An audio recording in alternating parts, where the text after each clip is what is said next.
Om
Good morning, everyone. Today is which is in Tibetan learner calendar. So Vajrayana Buddhism. So Buddha birthday today. So this month, which is we called Sagadawa.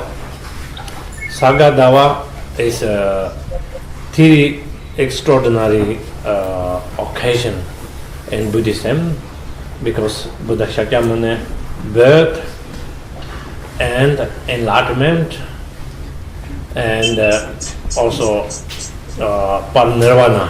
This very special days in this month. Thầy gửi lời chào toàn thể tất cả quý vị. Như vậy thì ngày hôm nay là một ngày cát tường theo tạng lịch, theo Kim Cang Thừa, tức là ngày Đức Phật đản sinh. Và đây là chúng ta đang ở vào thời điểm của tháng Sagadawa. Thì ở sáng này có 3 sự kiện lớn. Đó là sự kiện Đức Phật đản sanh, Đức Phật thành đạo và Đức Phật nhập diệt. So I would like to little bit explaining how to be coming Buddha. Buddha is coming from where that parts. So from beginning's time, so Buddha Shakyamuni was living in the heaven, which is we called Tushita. So that time his name called Tambato Karpo. Tambato Karpo, so he generating and the Bodhisattva mind, and then he wishing to coming back to and the human realms and teaching Dharma. So during that time, so then he looking for when entering to mother's womb need far extraordinary things. So he looking, and when he can see that visions and human realms.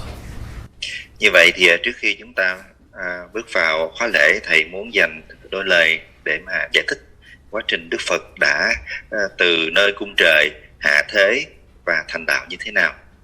Thì đầu tiên Đức Phật trước khi xuống cõi trần, Ngài đang ngủ ở cung trời Đâu Xuất, và trước đó Ngài tiền thân của Đức Phật ở cung trời đó, Ngài là Bồ Tát Hộ Minh, và với tâm Bồ Đề bi mẫn, Ngài thương tưởng chúng sinh ở cõi trần thế, và Ngài quyết định rằng là sẽ giáng thế để mà ban truyền giáo pháp dạy dỗ cho chúng sinh.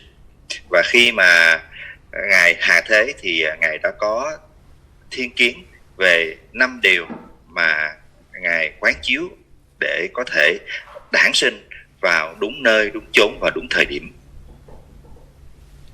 So when he looking through these five extraordinary things, so firstly he can able to see this caste rank, which is called Shakya rank in Nepal, this royal family, and extraordinary this families rank, and the Yol, which means that place also Nepal, and then this place not just like also ordinary place, so which is holy land.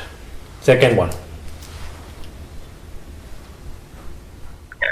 Và trong 5 thiên kiến phi thường mà Ngài quán chiếu, thì đầu tiên đó là Ngài hạ sinh vào đúng dòng tộc của tộc Satya, đó là một dòng dõi hoàng gia, để có được vị thế, nhận sự tôn kính của mọi người, để mọi người có thể lắng nghe được giáo pháp của Ngài.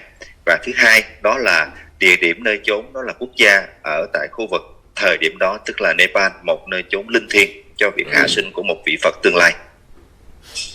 So third one, which is times. So that time not a Kalaya time, so which is excellent kalpa, and the people also has so many devotions and faith, all those things that he can see. And there's especially, and then this family, royal family, so Buddha can see through in 7 lifetimes they never having engaged to all the wrong things. So then noble qualities. Tiếp theo là thời điểm. Thì cái thời điểm mà Đức Phật đản sinh đó là thời hiền kiếp. Với con người tại thời điểm đó vẫn còn rất là nhiều tín tâm, lòng sùng mộ đối với giáo pháp. Và tiếp theo đó là Ngài sinh vào gia tộc của bộ tộc Saja. Đó là gia tộc mà Thầy quán chiếu đã 7 đời liên tục không có vi phạm vào những cái ác nghiệp. And particularly and Queen Mahamaya. So normally and ordinary human being and particularly and women's forms so have many fault and many mistakes. But Queen Mahamaya have noble qualities, never engaged to any wrong actions, wrong things. And then Buddha is transforming to Queen Mahamaya's womb, and then Queen Mahamaya can able to hold 10 months in the mother's womb. And the same time from beginning, Queen Mahamaya aspiration, and then during the other Buddha's time, so which is she can wishing as she pray. So one day, if I do all the virtuous things like offering to sanghas and all the accumulation merit, this accumulation merit can and the cause of good result. So future my life, I wishing to boon my son is like Buddha. She having aspiration. This all accumulation merit combined together. So then she can able to hold Buddha into the her womb, and which is 10 months. So if ordinary beings, so if 10 months holding babies and womb, mother will be also died. But she have accumulation merit enough. So then Buddha decided to born with this human womb, and particularly in the Queen Mahamaya's womb.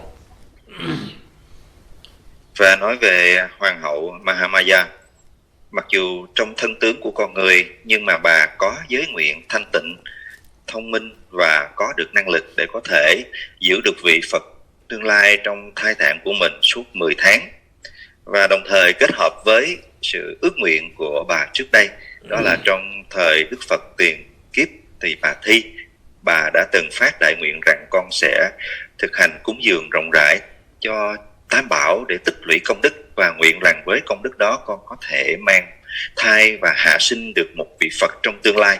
Thì khi tất cả những nguyện ước đó cộng với lại những cơ duyên đã tròn đầy thì Hoàng hậu Mahamaya đã là người phù hợp để Đức Phật thụ thai và đản sinh.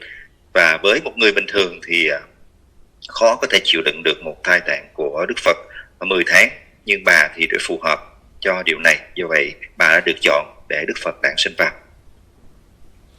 So then during that time, this king, which is called Jampal Sefton, so then he becoming king. During that time, he have two queens. So all first one, so which is Queen Mahamaya, and the second one also her sisters, and then they're wishing to having a child. Long term they wish, because normally son need to hold king's positions, so they're always wishing, but then long time not having kids. And the same time then royal family very concerned, because nobody can hold king's positions, becoming king. So then royal family did many like accumulation merit, offering to Buddhas and Bodhisattvas, and giving generosity to all the poor people, all those things. And then same day, same time, which is Sagadawa month, and one night, Queen Mahamaya having dream. So dream when nearly during the morning time, so having dream, so which is from Tushita, saying that it's an emanation of the Buddha, and then turn into like white elephant. And the elephant have also noble quality, different than just a normal elephant, have 6 tusks. And then this coming from heaven to then transforming and the Queen Mahamaya's womb, and she having Dechen. And then same time she is a pregnant, and the Buddha was transforming into the Queen Mahamaya's womb. Và vào cùng thời điểm ấy thì Đức Vua Tịnh Phạn, ngài có có 2 người vợ. Thứ nhất là Hoàng hậu Mahamaya, và thứ hai là em gái của Hoàng hậu Mahamaya, đó là bà Basa Bà Đề. Đã lâu rồi vua mong muốn có được một người con trai để trở thành thái tử và kế ngôi, vì vua cũng đã bắt đầu lớn tuổi, và chính cái điều này cũng là mong ước của cả hoàng gia và triều đình, và cũng khá lo lắng vì đã lâu mà vua đã không có được thái tử. Bản thân đức vua, hoàng hậu và cả triều đình đã rất thường xuyên thực hành các thiện hạnh, cúng dường tam bảo, giúp đỡ những người khó khăn. Và chính vì những cái duyên lành này mà vào một thời điểm tốt lành trong năm thì Hoàng hậu Mahamaya đã có một cái giấc mơ vào lúc trời rạng sáng. Đó là tại cung trời Đỗ Xuất, một vị Phật đã hóa thân thành một con voi trắng 6 ngà, và con voi trắng 6 ngà đó đã nhập vào thai nơi trong phần bụng của bà, và bà đã toàn tỉnh dậy với cái giấc mơ như trên. That's not a Sagadawa, Nima. So 6th month, so 15th day, then Buddha was transforming to Queen Mahamaya's womb. Thầy nói ra Đức Phật không có nhập thai vào tháng Sagadawa, mà nó là thời điểm ngày 15 của tháng 6. So after that, so 10 months, so Buddha Shakyamuni was then born. So during that time, royal family, not in Lumbini, this other place in the king's palace, but then king and the queen, which is went to in Nepal, that place called Lumbini, Lumbini Garden. So when they entered there, and a very nice place and garden, so immediately then Buddha was born. And when Buddha was born, during that time, also other 4 royal family birth also 4 child at the same time. But when Buddha was born, different than other ordinary child. So when Buddha was born, immediately he standing and 7 steps. 7 steps, immediately there grow up 7 lotus. And then same time Buddha bathing, we can see finger raising up and scar pointing, you know. Buddha said, I'm in this earth, I'm not ordinary, extraordinary, I was. But this life is my life as a last life. Then never I'm going reborn again like in this earth, he said. Và sau khi voi trắng đã nhập thai Hoàng hậu Mahamaya thì 10 tháng sau Đức Phật đản sinh.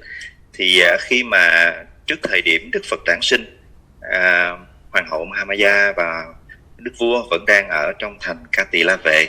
Nhưng mà sau đó theo phong tục thì Hoàng hậu sẽ di chuyển về nơi quê nhà của mình. Thì trên đường đi ngang đến Lâm Tỳ Ni, cũng là lúc Đức Phật, thời điểm Đức Phật ra đời. Cùng lúc đó có 4 đứa trẻ của hoàng tộc cũng ra đời, nhưng Đức Phật đã thể hiện một sự nổi trội và khác biệt.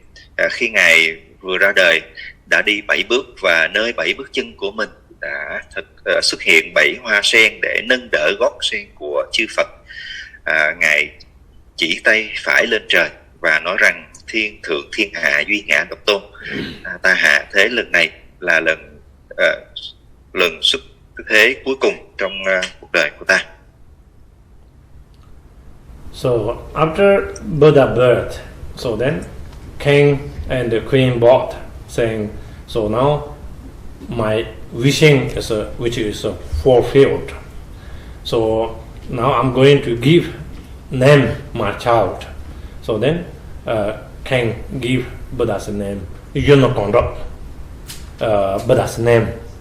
So after that, then after 7 days, so then they return to and king's palace from London to king's palace.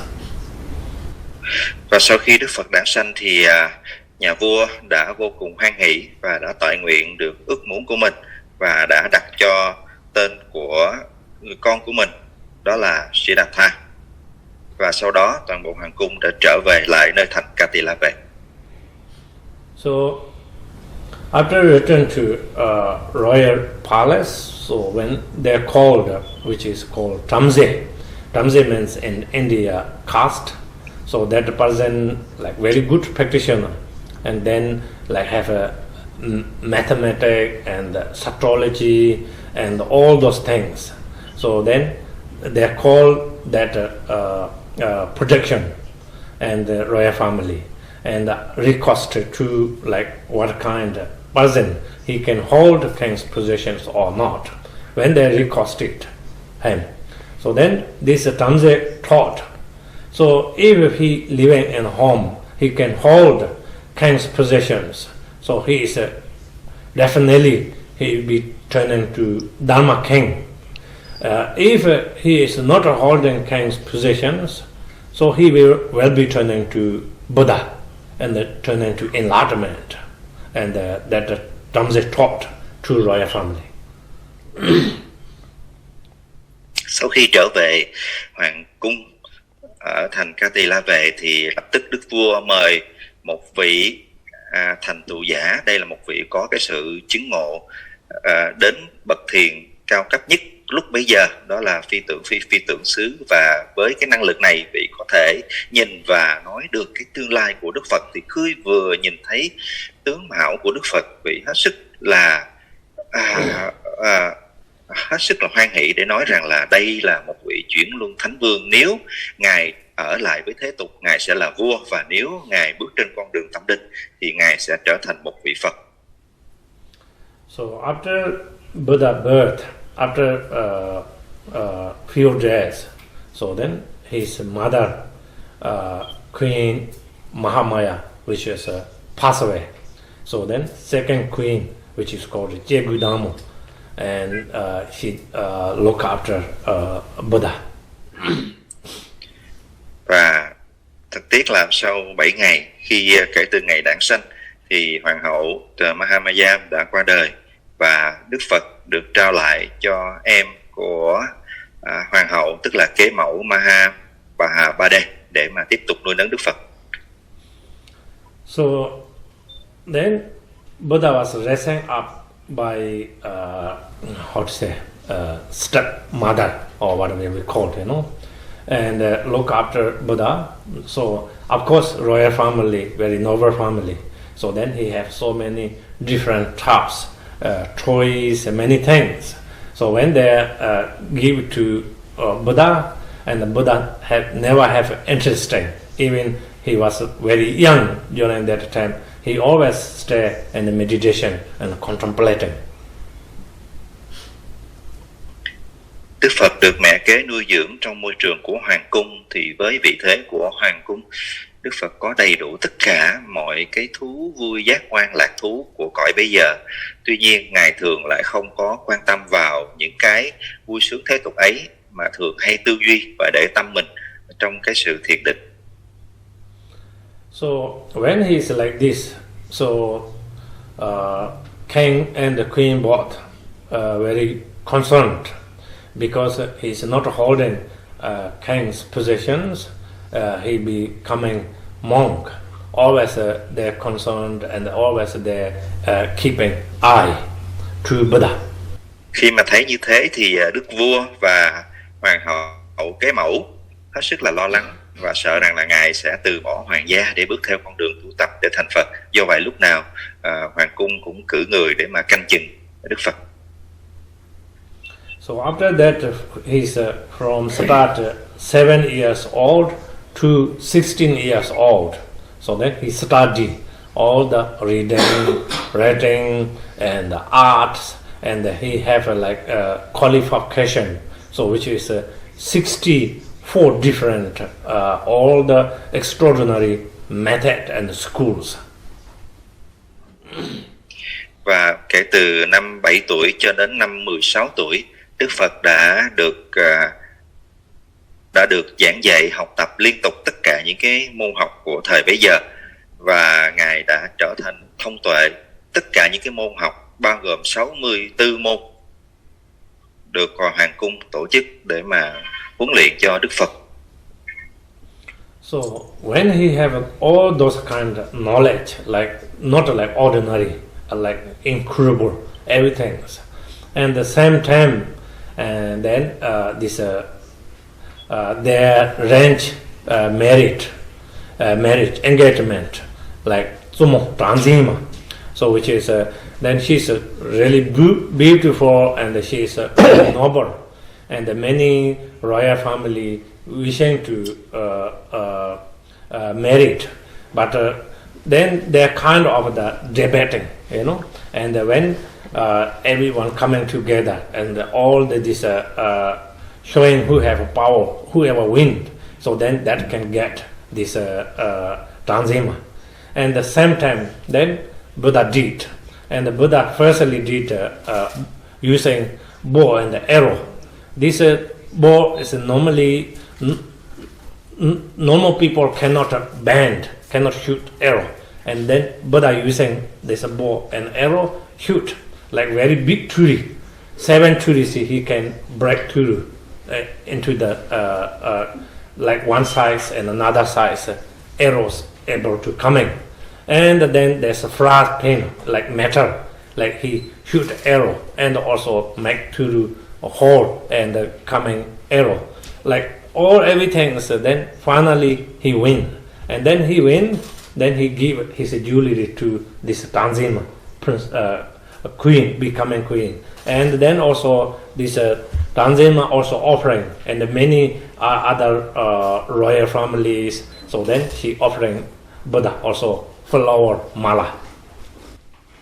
Vì Đức Phật có khả năng thông minh xuất chúng, do vậy ngài đã hoàn tất tất cả những cái môn học một cách xuất sắc, và đến thời điểm hoàng cung tuyển hoàng hậu cho thái tử thì cần phải bước qua một cuộc tỷ thí cùng với những vương công khác, và Đức Phật một lần nữa đã thể hiện sự xuất sắc của mình khi đã vượt qua tất cả những vương công khác trong tất cả những cái bài tỷ thí.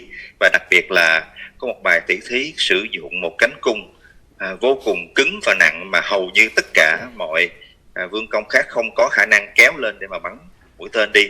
Tuy nhiên Đức Phật đã mạnh mẽ dương cung và bắn đi mũi tên đã xuyên thủng 7 thân cây, xuyên thủng cả cái chảo đồng. Thì đây là một cái chiến thắng hoàn hảo cuối cùng để ngài có thể rước được hoàng hậu Yudhishthira. Thì với chiến thắng này, ngài đã ban tặng rất là nhiều châu báu cho hoàng hậu để rước nàng về, và đồng thời ngài cũng nhận được nhiều phẩm cúng dường từ các vương công và những hoàng tộc khác. So then Buddha was married with Tanzima, so becoming queen, and then with the married stay in the royal family until he's 29 years old. Và sau khi đã cưới công chúa Yudhishthira về thì ngài đã ở lại hoàng cung trong cuộc đời thế tục cho đến năm 29 tuổi. So after that, then Buddha have which is a child, so which is child called Rahula, and with the Tanzima, and the same time, and the royal family still very concerned Buddha Buddha will leave and the royal family be coming for ordination. Và trong thời gian ở với công chúa Uyadala thì Đức Phật và Ngài đã có một người con, đó là La Hầu La. Trong suốt thời gian này, triều đình vẫn không thoát khỏi sự lo lắng rằng Đức Phật sẽ bỏ đi tu. Do vậy, vẫn luôn luôn cảnh giác và cắt cử người để theo sát Đức Phật. So one day, so he came, Buddha requested, so he going out and sightseeing. And the same time, with his assistants and riding this horse, go out. So then he can see like all the suffering things. So firstly, he can see one old man and very skinny and really ill, and also holding a stick. And the second one, he can see one person also very badly sick, and then Buddha very compassionately and holding that person's hand, and he helping, and wherever he going to move. And thirdly, then he can see also someone dying there. It's a very miserable situation, very bad conditions. And the same time also he can see same time also birth and so much suffering. And then he can see in the same time one for ordination monks walking in the street without any worries and very peacefully. So then he decide, samsara is these four types of suffering, really miserable situation. So best way is becoming monk, renunciation to samsara, so attain enlightenment. Best solution is that way. So then he decide already. Và vì lâu ở trong cung thành, do vậy Ngài không biết cái thực trạng bên ngoài thành như thế nào. Và Ngài đã có lời thỉnh cầu đến vua cha là được phép để đi dạo ở ngoài thành. Thì vua cha đồng ý và Ngài cùng với người phụ tá của mình đã đi ra ngoài thành. Thì khi mà đi ra khỏi 4 cửa khỏi thành đầu tiên, Ngài thấy một người đàn ông già, yếu, lòm khòm, rất là khổ sở. Rồi đến cái thành kế tiếp, Ngài lại thấy một người bệnh thật là ngặt nghèo, đau thương. Đức Phật hết sức xúc động và đã giúp đỡ người này. Rồi tiếp tục đi nữa thì Ngài lại thấy một người nằm chết, hết sức là thảm thương. Rồi tiếp tục đi thì lại thấy những cái sự sinh nở cũng vô cùng đau đớn. Nhưng mà cuối cùng lại gặp một cái vị tăng đang đi trên đường với một cái dáng đi hết sức là thanh thản, an bình, nhẹ nhàng. Và với những cái hình ảnh mà Ngài thấy được ở cái cửa thành xung quanh thì Ngài nghĩ rằng là cái hạnh phúc thực sự có được chỉ có thể bằng việc từ bỏ cái luân hồi này và bước vào con đường tu tập để đạt đến quả giác ngộ cuối cùng. So after that, Buddha was returned back to royal family, and then they can see he is really strongly renunciation to samsara. So then royal family more concerned. So then king and the queen like put many like secret guide to inside palace and outside palace, and 7 days. So after 7 days, everybody really exhausted, and at night time cannot sleep, daytime also cannot able to rest. Need to continually looking Buddha. So then 7 days. So when everybody middle of the night fall down sleep because too tired. So then Buddha escaped, and from palace he riding, and they have an extraordinary one horse for Buddha. They're riding that, and then he take his assistant, and then he escaped middle of the night. During that time, his son Rahula and the queen so sleeping, but they cannot see. Everybody too tired, so then he escaped. Khi trở về hoàng cung thì Ngài luôn luôn suy niệm về những cái điều mà Ngài đã chứng kiến, và từ đó Ngài đã khởi một tâm thức hết sức mạnh mẽ về việc từ bỏ cái sự khổ não của thế gian này để quyết tâm bước trên con đường tu tập. Thì khi mà thấy thái tử ở trong cái cảnh đó thì vua cha và hoàng cung lại càng lo lắng hơn, vì cái điều mà vị đạo sư trước đây đã dự đoán, có thể ngài sẽ bỏ đi tu để sau này trở thành một vị Phật. Và càng lo lắng thì hoàng cung lại càng cắt cử thật là nhiều binh lính để mà trông chừng thái tử. Sau 7 ngày liên tục như thế thì tất cả những cái người mà trong chừng ngài cũng khá thấm mệt, vì cả ngày lẫn đêm không được nghỉ ngơi hợp lý. Do vậy vào đêm cuối cùng thì Đức Phật ngài đã quyết định ra đi. Ngài thoát ra ngoài cùng với người cận vệ và cởi ngựa để thoát khỏi hoàng cung. Ngài đi ngang nhìn thấy công chúa Yayudala và La Hầu La vẫn còn đang say giấc nồng, nhưng ngài vẫn dứt áo ra đi nhẹ nhàng, và cùng với người cận vệ và con ngựa quý của mình đã thoát khỏi hoàng cung để đi theo con đường tìm cầu đạo pháp. So when he escaped from King's palace with his assistant, and then Turu, they have one very big river. River which is called Anama. This river is a very deep and a very big river. Need to cross through that river and go to that Istrupa place. So Buddha rode a horse, and his assistant, holding these horses' tail, and then cross through in the river. So when they're reaching in the Istrupa place, so then Buddha had a knife and he take off, and then he cutting his hair and then taking hands up ordination and from Istrupa. So his crown, his jewelry, and then give it to his assistant, and then he requested to him like return that royal family. Khi người cận vệ cùng với thái tử và con ngựa đã đi thật xa khỏi hoàng cung đến bên dòng Ni Liên, một dòng sông rất là rộng và sâu, và ngài đã vượt qua dòng sông này để đến đại bảo tháp Đại Tịnh. Thì ở nơi bảo tháp này ngài đã cắt tóc và chính thức xuất gia, đưa toàn bộ tất cả trang sức lọn tóc của ngài cho người cận vệ để người này trở về và báo cáo lại với vua cha rằng ngài đã chính thức bước trên con đường xuất gia tìm cầu học đạo. So that time is which is Sagadawa month. Day is which is 8th day. During that time he taking for ordination, and the same time during that time start. So then he study many like Tamze and many knowledge practitioners. He learning meditation and all the study method. Many lamas during that time. Đó là vào thời điểm ngày mùng 8 của tháng Sakadawa.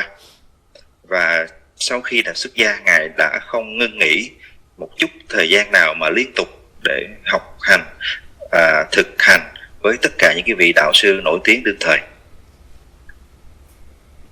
So after that, his all the study and when finished, so then he decided to go on the long retreat and the solitary silent retreat. So then he went to this place called Niranjana and the river. That place, so then he did solitary silent retreat 6 years.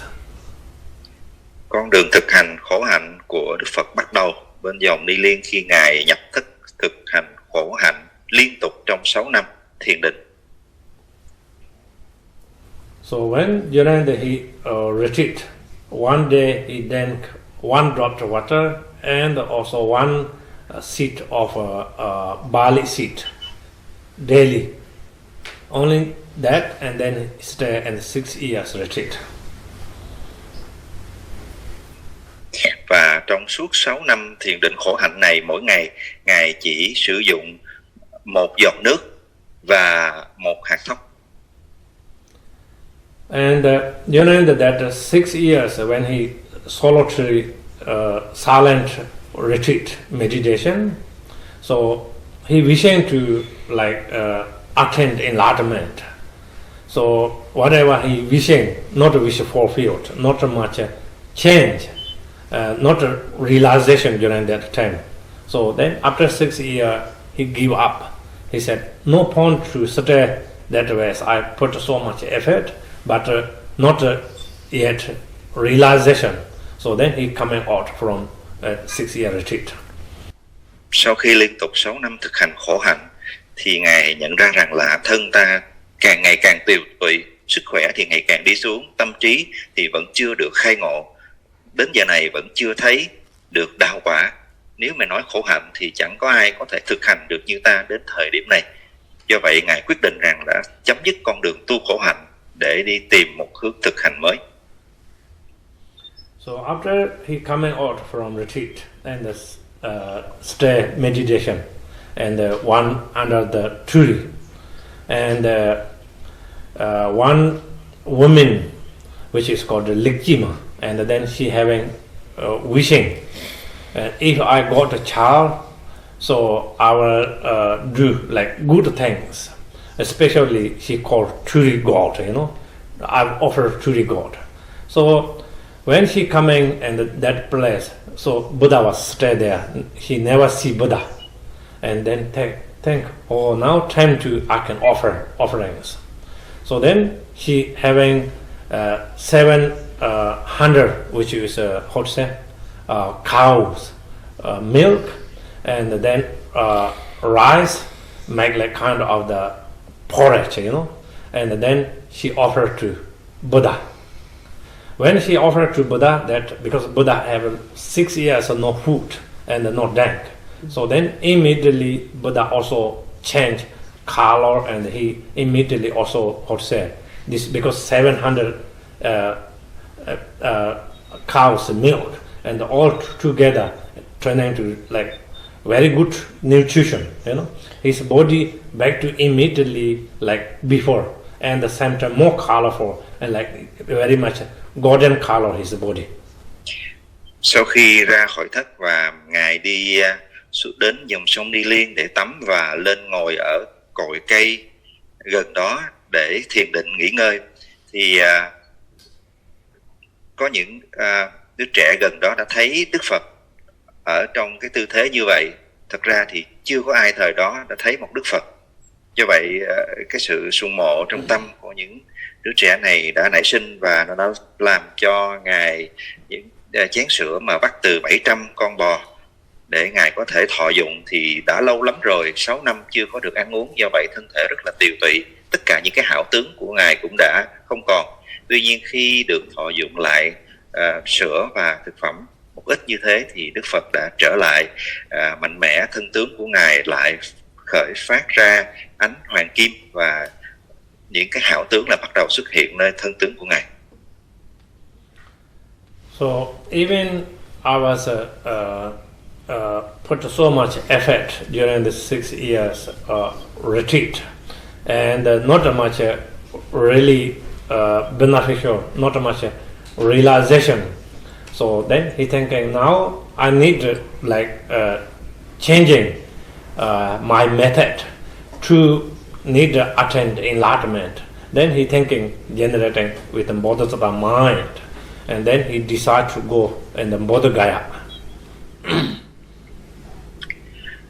Và Đức Phật sau khi đã có được sức khỏe tinh thần đã minh mẫn, và Ngài thấy rằng rõ ràng 6 năm thiền định đã không đem lại được kết quả, Ngài đã nhận ra được con đường trung đạo trong việc thực hành khởi phát tâm Bồ Đề, và Ngài đã hướng về Bodh Gaya để bắt đầu con đường thực hành thiền định.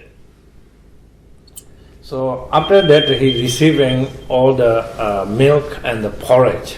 So he immediately turning to like golden color, and then that village or that place, people also changing his name. So looking extremely good. All these 32 excellent qualities they can see. So then they call his name Likji. Likji means looking very, very good, and then given name. Lichi. Yeah, Khi ngài tiến về Bồ Đề đạo tràng thì dân chúng ở đó thấy được một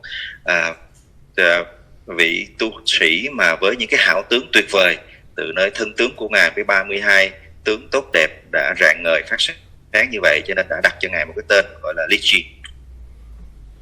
So after that, when Buddha was reaching in Bodh Gaya, so Bodh Gaya, when he reached there, one businessman, he normally selling grass.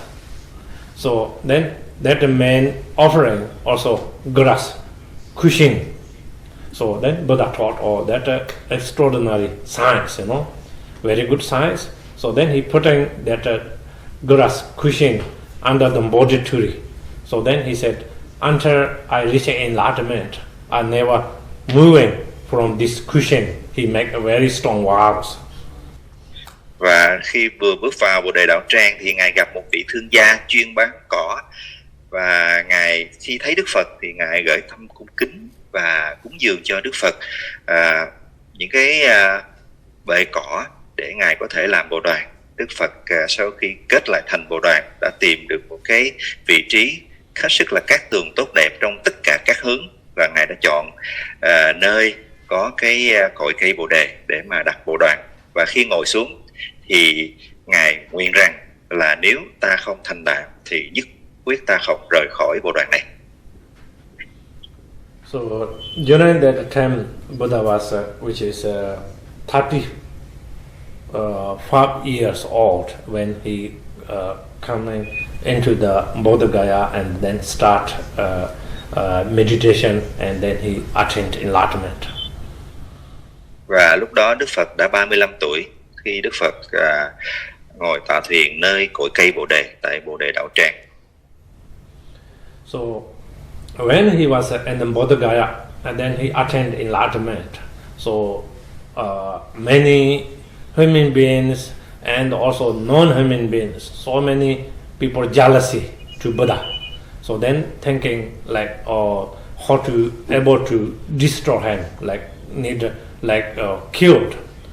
So when they try to harm many different ways, they shoot arrow, they shoot like many things, whatever weapon sending to Buddha. So then reach nearby Buddha, so immediately turn into flower, jewelry or protections, because he's showing part of the enlightenment, many miracle things. Then he did that times. Và ở thời điểm giác ngộ thì rất là nhiều loại ma quỷ phi nhân đã tìm cách hãm hại ngài. Chúng đã đem ra tất cả những cái pháp thuật ghê sợ để mà đe dọa và bắn những cái mũi cung tên hàng ngàn hàng vạn tên cung như vậy bắn vào Đức Phật. Tuy nhiên là với năng lực giác ngộ của ngài đã biến hóa tất cả những cái cung tên bắn vào mình trở thành những nhánh hoa cúng dường. So even people did like that way, wishing to harm Buddha or Turu, but Buddha never upset, and then he's contemplating as without any distraction, continually meditating. Mặc dù đón nhận rất là nhiều những cái sự hãm hại như thế, nhưng mà ngài không hề động tâm, không hề khởi bất kỳ tâm thức buồn phiền nào, mà ngược lại ngài lại dành toàn bộ thời gian để mà tiếp tục duy trì cái sự thiền định của mình. So then after that, which is Sagadawa, a month, and the 15th day, which is he debating and the non-Buddhism, they're wishing to also destroying Buddha, and also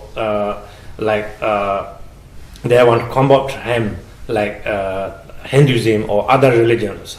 So then Buddha can show many miracle power and all his skillful method, and then all those whoever wishing to harm that ways. So then he convert to all Buddhism. Sau khi Đức Phật thành đạo, ngài vẫn tiếp tục bị ngoại đạo luôn tìm cách để mà dụ dỗ lôi kéo Ngài chuyển đạo. Và trong những cái lần mà tỷ thí như thế, Ngài đã thị hiện thần thông. Thì với năng lực chứng ngộ tuyệt vời, Đức Phật đã không những chiến thắng mà còn chuyển hóa tất cả các siêu ngoại đạo lúc đó để bước theo con đường thực hành Phật Pháp. So after that, which is again in the Sagadawa month, so which is 15th day. So then he coming in Saranath. So then first time teaching. So because before he is not giving teaching in the silent retreat. So which is from go to Rome, go to Devas, like Wangbo, Sangpa and Yazin. They are requesting and which is offering white concher and request to Buddha, can you teach Dharma? And then Buddha taught these four noble truths in Saranath. Đó là đến thời điểm của ngày 15 tháng Sakadawa. Thì khi Đức Phật thành đạo, ở cái thời điểm mà Ngài vừa thành đạo, thì Ngài vẫn trụ ở trong thiền định. Do vậy rằng là có hai vị trời đã xuống và cúng dường con ốc trắng để thỉnh cầu Ngài hãy chuyển đẩy Pháp Luân để làm lợi lạc cho vô số chúng sanh ở cái cõi Diêm Phù Đề này. Thì đáp lời của các vị trời này, Đức Phật đã quyết định sẽ ban truyền giáo pháp vi diệu mà Ngài đã chứng ngộ được thông qua sự thực hành. Và Ngài đã di chuyển về Ba La Nại, nơi Vườn Nai, nơi Ngài gặp gỡ những người bạn đồng tu trước đây để ban hành ban truyền những cái giáo pháp đầu tiên của Ngài, đó là về tứ diệu đế. So after that, then he started teaching many places. Like for example, he went to also Walcher Park, and he taught Heart Sutta and many Dharma teachings start from Varanasi and then teach. Also the Heart Sutra, Rinpoche. Yes, Heart Sutta he taught in the Walcher Park in Rajagir. Và sau bài pháp đầu tiên về tứ diệu đế và bát chánh đạo, Ngài đã dành nhiều thời gian để đi đến nhiều nơi hoàng hóa và ban truyền giáo pháp. Ở Walchapa, Ngài cũng đã truyền dạy những cái bài pháp đầu tiên về tâm kinh. So after that, he returned back to nearby Lumbini. So his royal family place, and then visit father and also queen. So and his son Rahula. Và trên đường hoàng pháp, Ngài đã hướng về lại Lâm Tỳ Ni để gặp lại cha phụ hoàng, gặp lại hoàng hậu Uyadala và gặp lại con La Hầu La. So after that, then he did like many miracles, and also same time include with his brother. Like many people also jealousy because his knowledge, he is already enlightenment, and many people jealous, wishing to harm, include like his brother, which is called Devadatta. They also try to harm many ways, but then cannot able to harm. Also same time he range, which is they have like some area, very dangerous area. Normally whoever go there, firstly all the soldiers can protect her, like have a wild very harmful animals, like for example elephant that can harm, and then he just like wishing to harm Buddha's brother because so jealousy, and then this elephant can normally see whoever, immediately elephant can kill. So when he ranged that, Buddha coming, Buddha alone, and then this elephant comes. Elephant, very crazy elephant. So that elephant immediately and bow down and also homage to Buddha. And then he's a little bit change also his brother's mind. Even very harmful, those kind of elephant can see Buddha, also they change mind. So I'm human being, and which is have Buddha nature. So I have not that kind also demand. So then he's a little bit shameful himself. Khi Đức Phật trở về nơi hoàng cung của mình thì Ngài với năng lực thực chứng đã thể hiện những cái hảo tướng, những cái hào quang và tất cả lòng từ bi rạng ngời của Ngài. Tuy nhiên không phải ai cũng có được cái sự kính phục và sùng mộ đối với Đức Phật ngay lập tức, mà bên cạnh đó lại có những người tỏ ra là ganh tị đối với cái sự thể hiện xuất sắc của Ngài, và đặc biệt trong đó là có người em họ của Đức Phật, đó là Ngài Đề Bà Đạt Ta. Thì cái vị Đề Bà Đạt Ta này đã khởi lên cái tâm ganh tị Đức Phật, vì từ bé đã thua sút Đức Phật về mọi mặt, nay lại càng thua xa Đức Phật. Vì cái tâm ganh tị này, do vậy vị đã tìm cách tạo ra mọi cái sự ác hại đối với Đức Phật, hãm hại Đức Phật và thậm chí là muốn lấy mạng Đức Phật. Thì một trong những cái lần mà vị này đã sắp xếp những cái âm mưu để giết Đức Phật, đó là cho một cái con voi bị bỏ đói và làm cho nó nổi điên lên để mà lùa nó ra. Thì khi lùa nó đi như vậy đã dẫn dụ cho Đức Phật đi vào một cái con đường khất thực của Ngài, và từ nơi đó thì thả con voi để nó xông ra, và trên đường đi cái con voi điên vô cùng khủng khiếp này nó tàn phá tất cả mọi thứ trên đường đi của nó. Tuy nhiên thì khi vừa lại gần Đức Phật thì Ngài đưa tay ra và con voi ngừng lại, quỳ xuống đảnh lễ Đức Phật. Với cái lòng từ bi như vậy, Ngài đã thuần phục được con voi điên. Thì khi thấy cái cảnh đó thì những cái người mà ganh tị với Đức Phật, và đặc biệt Đề Bà cũng đã có suy nghĩ và cũng đã chuyển hóa được cái sự suy nghĩ ác hại, cái tâm ganh tị của mình. So after that, Buddha was returned back to in India, so which is a place called Kushinagar, and then he final teaching. So he teaching this four sentence. Nuje tamje matapa. Nuje tamje matapa, which means all these phenomena which is independence and comes together, but this is not permanent, which is everything impermanent. Nuje tamje matapa. Sakye tamje dogharwa, which means all whatever we put in effort, all the things which is very much this can build up, which is suffering. Nyangilende pa nuje tamje matapa. Chu tamje. Oh, so sorry. All the phenomena which is everything is emptiness. Second one. And the sakye tamje dogharwa, which means whatever we put in effort, which is very much and suffering. Nyangilende pa shawao, which means enlightenment is very peaceful and very noble qualities. He finally, this fourth sentence he taught, and then he passing into the Perdana. Và sau đó Đức Phật, thời gian sau Đức Phật đi về Kushinagar. Tại đây Ngài đã ban những 4 dòng pháp có nội dung nói về tam tướng của vạn pháp. Thứ nhất đó là vô thường, thứ hai là vô ngã, và thứ ba là khổ đau. Đây là tam tướng bất hoại của vạn pháp.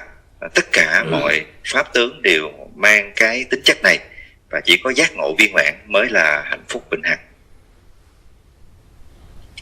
So just briefly, Buddha life story, whatever we called our true deed, or and the Buddha this lifetime. Of course, we cannot describe, we cannot really explanation. Buddha is not just only one lifetimes. 3,000 years when he reborn, redied. During that time, he already purified all negative karma and accumulation merit. That reason then becoming he's a Buddha. We cannot describe, undescribable, That reason becoming Buddha. But sometimes I can see, and some student also taught me, Buddha never did Hundo. Why we need Hundo practice, We cannot compare it to one day Buddha put effort into the Dharma, because we cannot do those things. That reason we need in order to practice for ordinary foundation and for extraordinary foundations. But sometimes people don't understand. We cannot compare to, Buddha even receiving Dharma, short Dharma teaching, So sometimes he sacrificed many lifetimes, and he also exchanged his body, give like even precious body, give to hungry animal, all those things. We cannot talk about that giving generously our body, but we cannot give even our possession, our materials.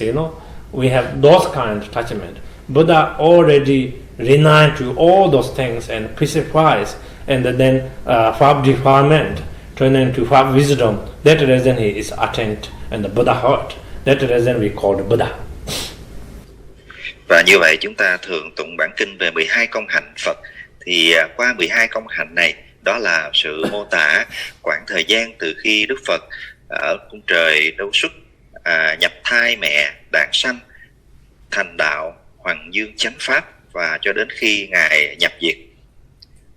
Đức Phật không thể thành đạo ở vào một đời duy nhất, mà Ngài đã trải qua 3.000 đại kiếp để liên tục thực hành tịnh hóa, liên tục tích lũy công đức, thực hành Bồ Đề Tâm. Đó là lý do mà với cái công đức viên mãn như vậy, Ngài đã trở thành Phật ở vào thời điểm đấy. Nhiều người thì không có thấy được cái sự sâu xa này thông qua các kinh sách, mà họ chỉ nghĩ rằng là những cái gì mà Đức Phật thực hành thì chúng ta có thể làm theo, và những gì Đức Phật không có thực hành ở thời điểm đấy thì tại sao chúng ta phải thực hành. Cụ thể là nhiều người có hỏi là tại sao chúng ta phải thực hành mantra, tại sao cứ phải lễ lạy và làm những cái pháp như ấy, trong khi Đức Phật lại không có giảng dạy về mantra. Thì đây là những cái dạng câu hỏi được đưa ra do không có hiểu được rằng Đức Phật đã thực hành như thế nào ở trong suốt 3.000 năm, 3.000 đại kiếp. Ngài đã hành thí cả thân mạng của mình, và không biết bao nhiêu câu chuyện tiền thân của Đức Phật đã thể hiện cái lòng đại bi vô ngại của Ngài, cái hành thí không thể nghĩ bàn của Ngài. Tất cả ngũ độc trong thân tâm của Ngài đã được tịnh hóa để phát sinh ngũ trí. Đó là lý do tại sao mà chúng ta gọi Ngài là Phật. Đó là lý do tại sao mà đến thời điểm của hơn 2.500 năm trước đây, Ngài đã thể hiện cái sự chứng đạo cho chúng ta thấy. Okay, thank you. So now we start prayer. Page number 2. Okay. Như vậy chúng ta ngừng cái phần giới thiệu về cuộc đời Đức Phật ở đây, cuộc đời vào phần cầu nguyện. Nếu ai sử dụng cái bản gọi là tán dương cộng hành Phật mà bản iPad đó, trang số 5, còn nếu mà trong cái nghi quỹ thông thường đó là trang số 3, hoặc quý vị có theo dõi trên màn hình cũng đã có thể hiện lên.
So now we start Buddha bath. Okay.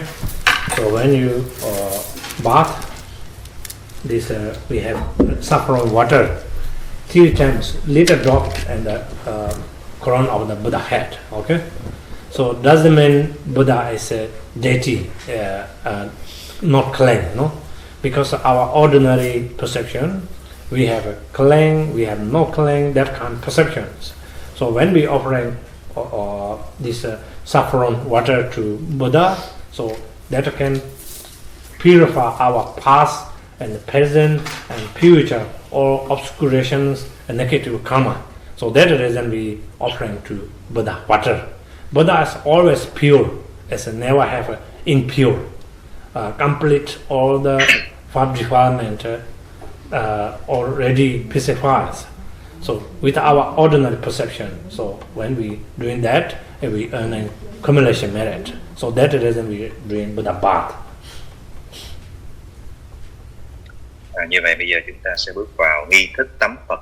Thì ở trong nghi thức tắm Phật này, mỗi một Phật tử chúng ta bước lên trang nghiêm và sử dụng cái phần giá múc đó để nhỏ 3 giọt nước đã có hòa trộn với lại saffron hồng hoa đã lên trên cái phần đỉnh đầu của tôn tượng Đức Phật. Thì khi mà chúng ta thực hành cái nghi thức tắm Phật này, không có nghĩa là Đức Phật cần phải có một cái sự tẩy tịnh nào. Tất cả những cái điều thuộc về nhơ hay sạch là điều đến từ những cái tâm thức chưa được tịnh hóa của chúng sanh. Khi mình thực hành nhỏ 3 giọt lên trên tôn tượng Đức Phật, để gọi là cái nghi thức tắm Phật đó, là tượng trưng cho việc chúng ta có thể tịnh hóa cả 3 thời, cả ác nghiệp của quá khứ, hiện tại và vị lai.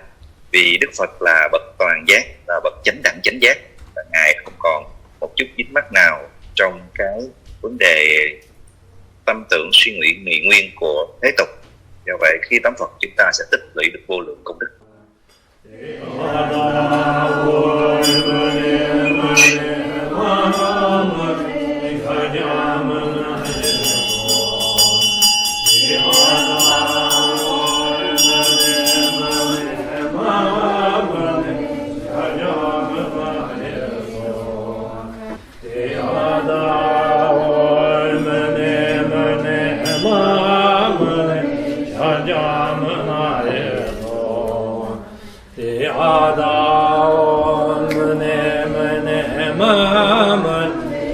Jalan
Everyone. So I can see many students from Hanoi, Barom Kagyu, and also Saigon, many students, and probably in the US and also Malaysia practice together today, because this is Sagadawa month. We are doing Buddha birthday, 12 Jit, and the 16 Ahat prayer. So we have all Mother Sentient Beings, and especially we can homage, we can wishing. So now this year 2020, so many different natural disasters, and I'm also really seriously concerned. So this now nearly how to say third war So China and all this situation. So we all pray, we all wishing and peace and harmony on this earth and all the living beings. So which is good health. Kính thưa quý vị, qua màn hình trực tuyến thì thầy thấy đệ tử của trung tâm Hà Nội rất là đông đảo, của Sài Gòn cũng vậy, và hy vọng rằng là tại Mỹ cũng như là Malaysia chúng ta cũng tham dự để thực hành cùng với nhau. Vì hôm nay là một ngày cát tường tháng Sakadawa, chúng ta cùng thực hành bài cầu nguyện 12 công hạnh Phật và 16 vị A-la-hán. Với những cái công đức này chúng ta sẽ hướng nguyện, mình sẽ hồi hướng và mình nguyện cầu để cho trong năm 2020 này tất cả những cái dịch bệnh nó đã khởi phát thì nhanh chóng được an định, và những cái sự xung đột giữa các quốc gia lớn vốn sẽ đem tới những cái sự khổ não cho chúng sinh cũng sẽ sớm được giải trừ.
Nam Jing Jeng Gu Ju Ma Ta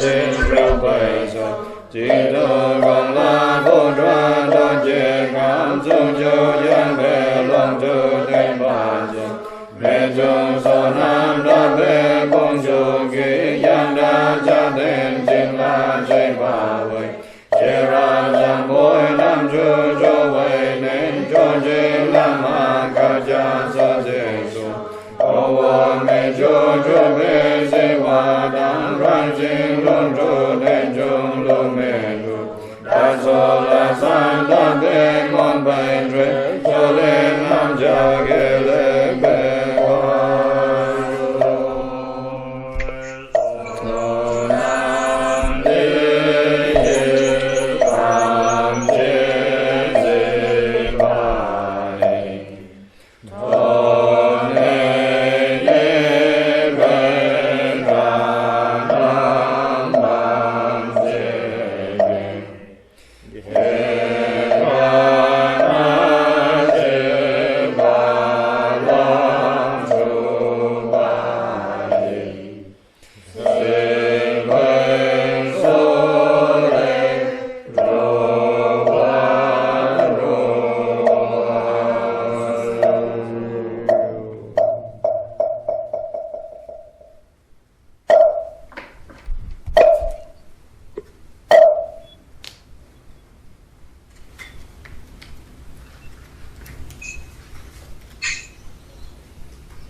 Thank you. Thank you so much, Rinpoches and Lamas, and on behalf of all the students, especially the student cannot meet Rinpoche personally there and have to see Rinpoche through Zoom, we'd like to say thank you so much, Rinpoche, for Rinpoche's limitless compassion toward all beings to organize this ceremony, Rinpoche La, and wishing Rinpoche long life, good health, and all activities smoothly succeed for Dharma flourish all directions. Thank you. Thank you. Xin cảm ơn everyone. Thầy gửi lời cảm ơn tất cả quý vị.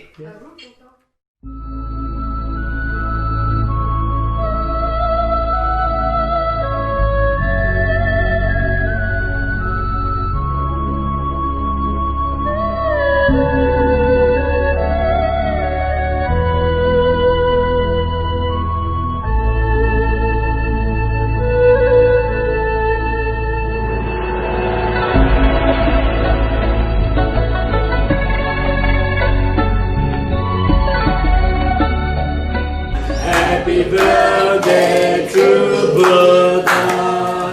Happy birthday. Clap your hand, clap your hand. Happy birthday. Just clap your hand. To Lord Buddha. Shagya Japon Chola Busansa.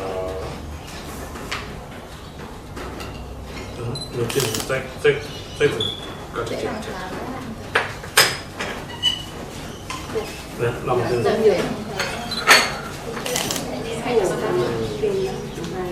mẹ lót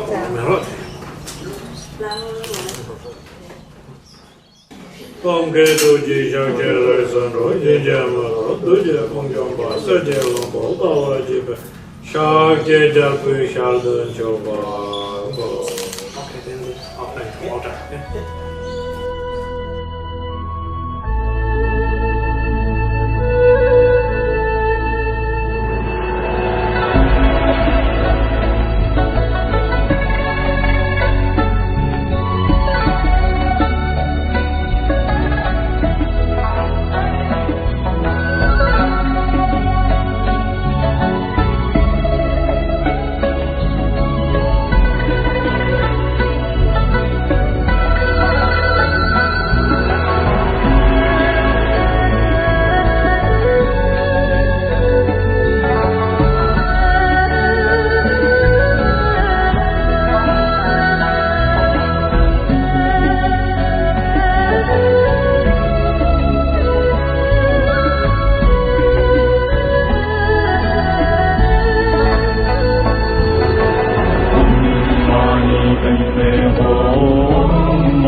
Om Mani Padme Hum, Om Mani Padme Hum.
Om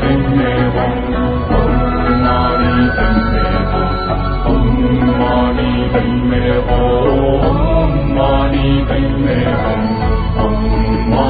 Padme Hum.